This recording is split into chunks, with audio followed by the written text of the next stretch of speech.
Comilla board আবার question করেছে, দেখো তাকাও, একটু তাকাও, দিকে তাকাও। আয়ন গঠনের সময়, কি গঠনের সময়?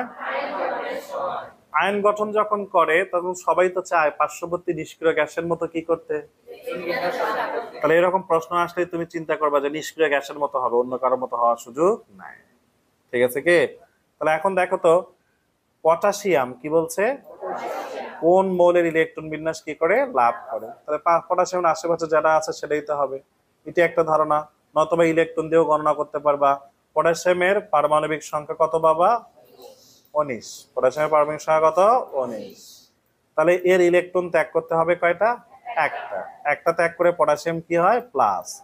তাহলে 19 থেকে যদি একটি ইলেকট্রন ত্যাগ করে ইলেকট্রন থাকে কয়টা? বলতো এখানে কার আছে 18টা? তাহলে আর্গনের 18টা আছে। উত্তর হবে কোনটি? এই তো বুঝছেন।